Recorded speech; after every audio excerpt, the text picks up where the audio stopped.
She didn't look up when I walked in, just kept typing, acrylic nails clacking against the keys like they were tapping out my obituary. I'd been summoned to the 42nd floor at 9 a.m. Sharp. The kind of meeting that didn't leave room for interpretation. I assumed we were finalizing the succession plan I'd outlined 6 months ago. The legacy handoff. My final contribution to a company I helped build from a damp basement into a $400 million sales machine.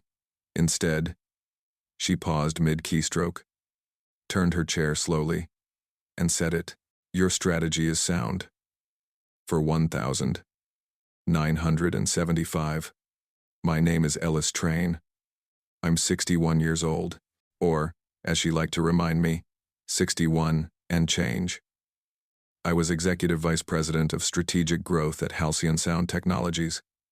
32 years, that's how long I'd been with Halcyon.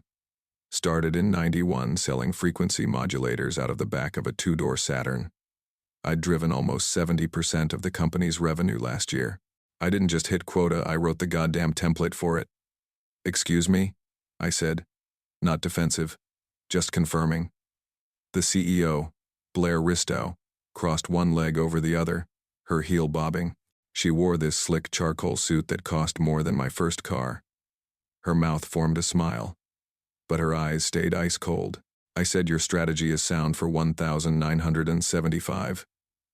She let it hang for a beat, then flipped the screen on her iPad toward me. Color-coded charts. Engagement metrics. A funnel diagram designed by someone who'd never sold a thing in real life. We're pivoting, Ellis. Full channel automation. AI integrated pipelines. You're a legend, truly. But we're not a museum. She reached for a folder on her desk. Thick, prepped in advance. Not a conversation. A sentence. We're reallocating your portfolio to Derek. Effective immediately. Derek, 24. Fresh out of Stanford. Thought cold calling was something you did to a barista. I kept my face still. Military, calm, even though I'd never served. Blair flipped the folder open like a game show host. There's a transition package in here. Very generous. We've also drafted a PR note. You'll be celebrated for your contributions, of course. My name was on the cover sheet. Typed clean in Helvetica. Not handwritten. Not personal. 69.6% of company revenue. I said. Not loud. Not bitter. Just factual. She laughed. Actually laughed. You're adorable when you act like this is still your company. That's when she stood. Walked around the desk. Close. Too close. I could smell her perfume, cold citrus and something expensive. She leaned in, like she was about to whisper a secret. You're a prick, Ellis. Always have been. But you were useful. Now you're just taking up space. Let's end this clean. I looked at her hand. Then at the window behind her 42 floors above San Francisco. All glass and light.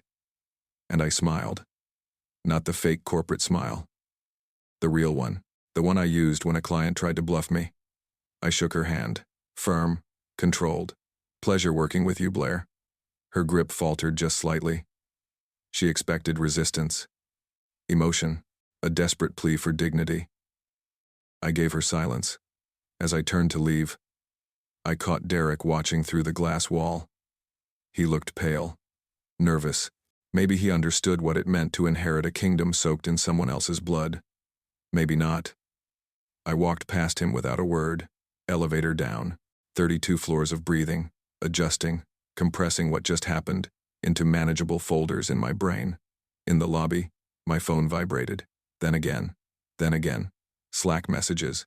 Emails. A few texts. Did you leave? What's going on? They reassigned everything? What the hell, Ellis? I walked out of Halcyon Sound Technologies for the last time. But I wasn't broken. She thought I was walking out. I was just circling. I'd been preparing for this since the day she arrived. 18 months earlier, Blair Ristow stepped into Halcyon Sound, like she already owned it. Fresh off a consulting gig that helped a crypto startup triple its burn rate, she shook hands like she was closing a deal and smiled like she'd already replaced you in her head.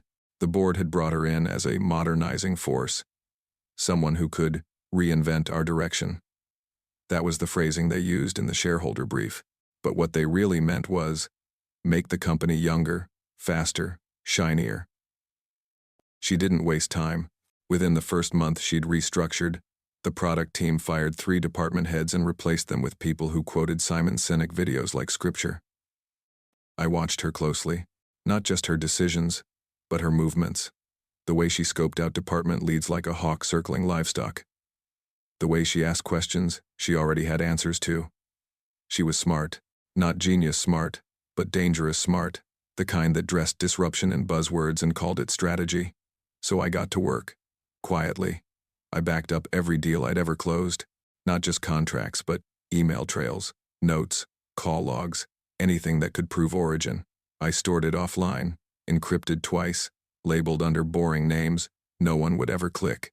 I exported client CRM histories and saved the comms audit trails from Salesforce before she streamlined access permissions. Nothing loud. Nothing obvious.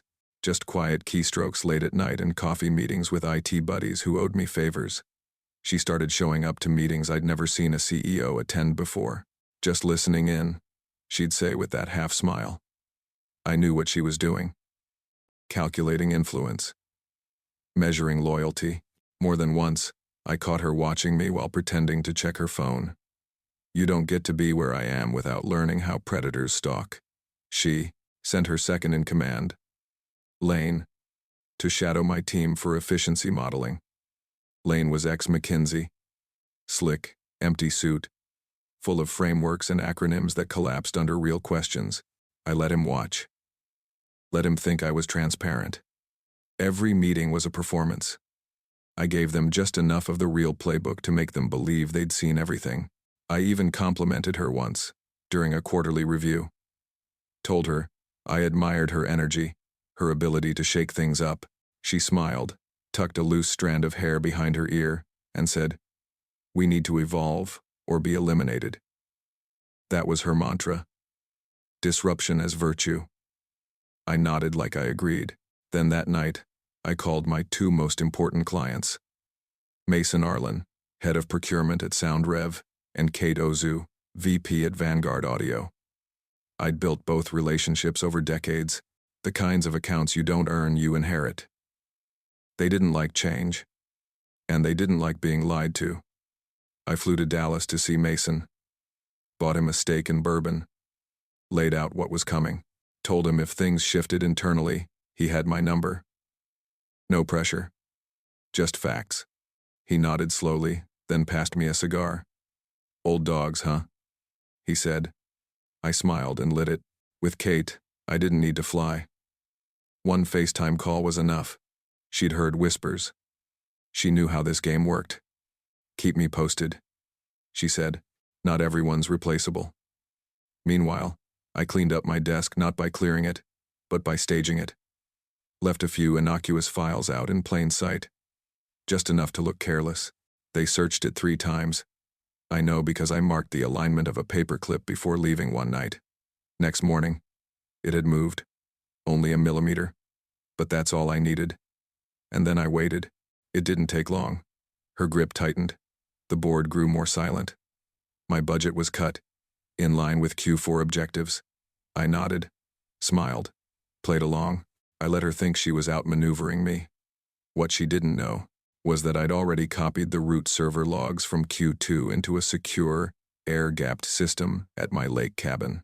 I'd created a mirror of her email filters and a full backup of the internal Slack channels, coded, archived, and tagged. All of it stored in a private directory named Ballast. Access required 2-factor authentication, a physical key, and a passphrase only I knew.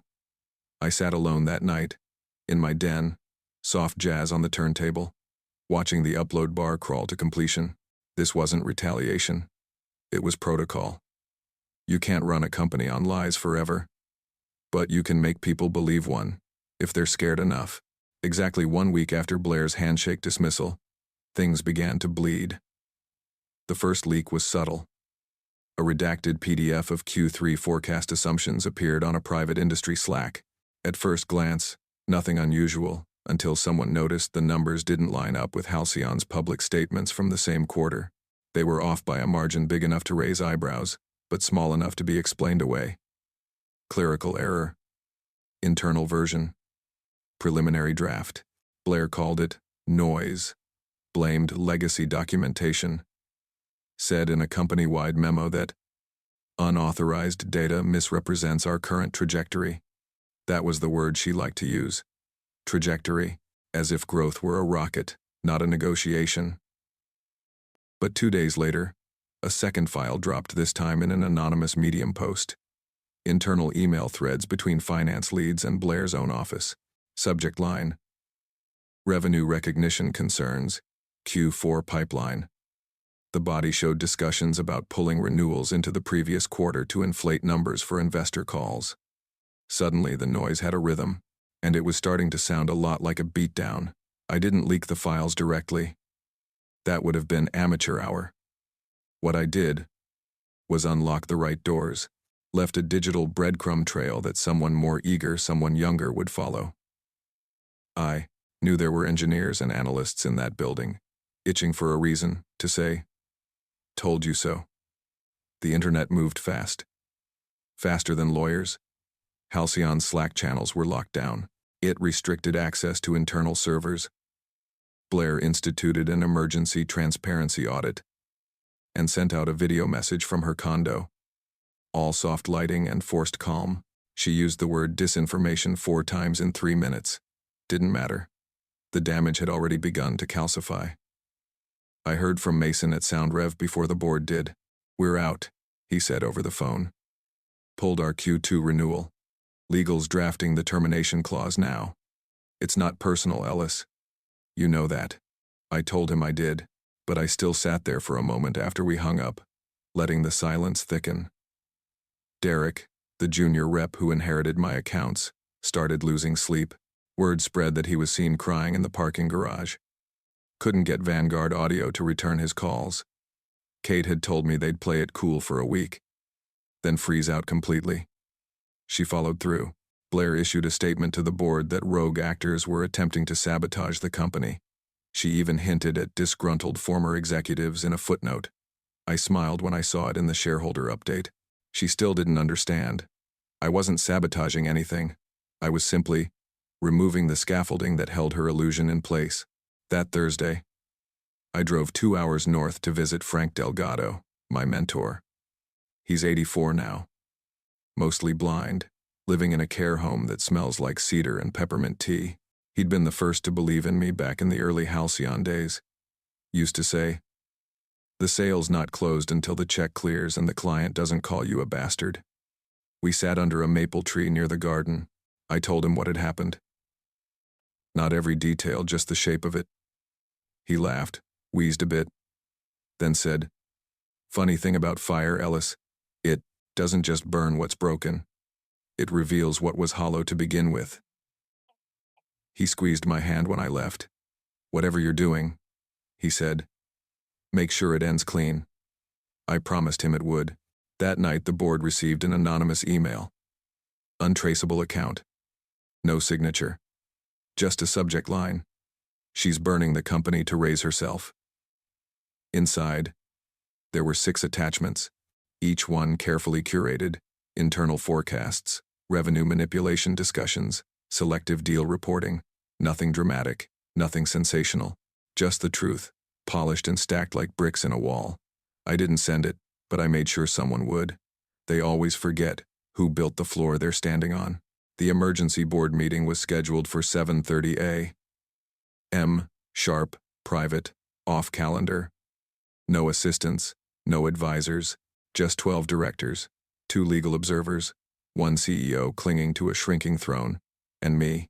The subpoena arrived 3 days earlier, delivered by a man in a tan windbreaker who didn't bother making eye contact. He handed me the envelope, nodded once, and left. I wasn't surprised. I'd known it was coming. They weren't looking for a scapegoat. They were looking for a survivor who still remembered how the bones of the company were laid. I wore a gray suit, no tie. Pressed but not stiff.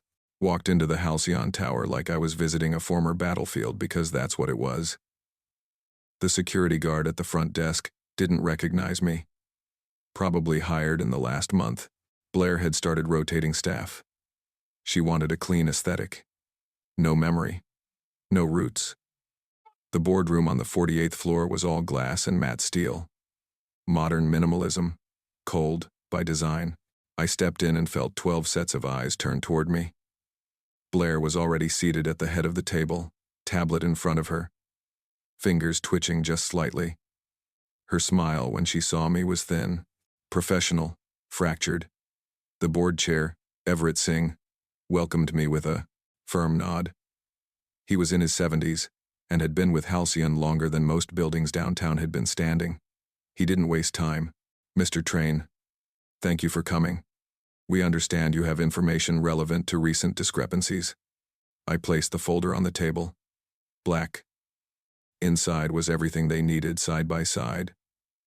Documentation of revenue, misreporting, client withdrawal emails, internal memos, contradicting public statements, and a printed record of timeline manipulation for Q3 and Q4 earnings.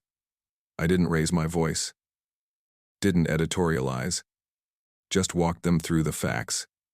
Dates, signatures, dollar amounts. Blair didn't interrupt, but she didn't need to. Her silence was working harder than any defense she could have offered. She stared at a fixed point just above the conference phone like if she focused hard enough, none of it would be real. They didn't need a story.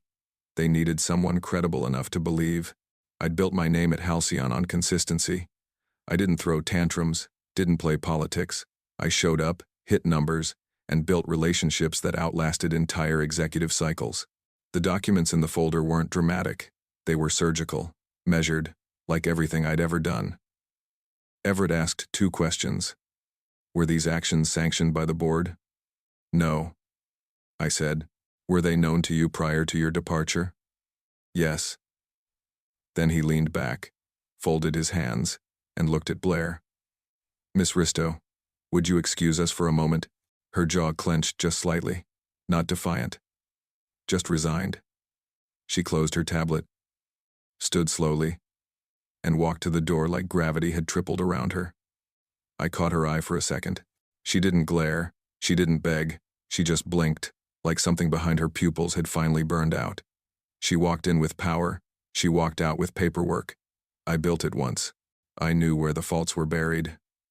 Within 72 hours of that board meeting, Halcyon's stock dropped 19%. The dip started as a whisper hesitation in the market, a few traders shifting weight. Then came the press leak. Someone with access dropped a redacted version of the internal revenue manipulation timeline to a tech journalist who'd been hunting blood for months. By the next morning, it was on the front page of 4 outlets. The phrase "deliberate inflation" hit the headlines like a match to dry grass. Blair tried to go on offense, issued a carefully worded denial through a boutique PR firm out of L.A. But the tone was wrong, too smooth, too rehearsed. Investors weren't buying it. Literally, 3 key clients, Vanguard Audio, SoundRev, and Cobalt Precision, issued public statements announcing the termination of long-term contracts with Halcyon due to material discrepancies and breached trust. You couldn't script a sharper blade. By the end of the week, the investor group that had once considered Blair their golden ticket initiated a hostile takeover. It moved fast. They'd been waiting for a trigger. Now they had one. She was officially removed on a Thursday. The announcement was cold and clinical. Effective immediately, Blair Risto will no longer serve as CEO of Halcyon Sound Technologies. No thank you for service. No carefully worded gratitude. Just subtraction. Her name started trending within hours. Industry Twitter blew up.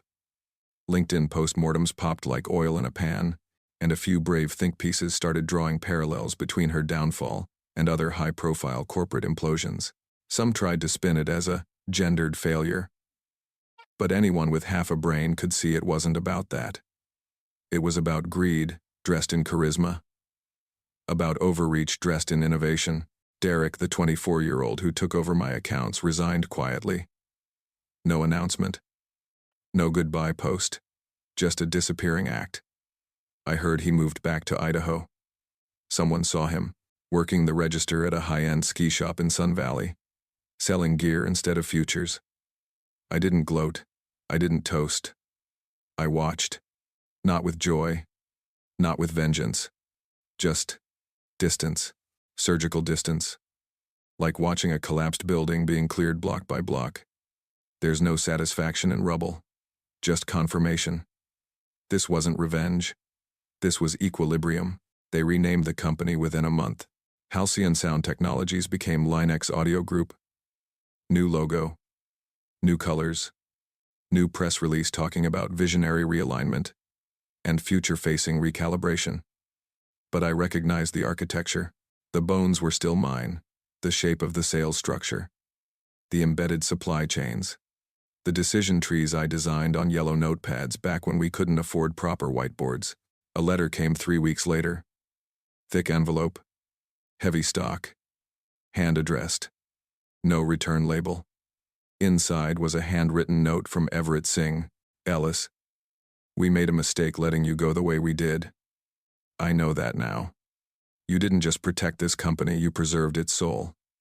You knew what mattered when everyone else was chasing flash. For that, I owe you more than thanks.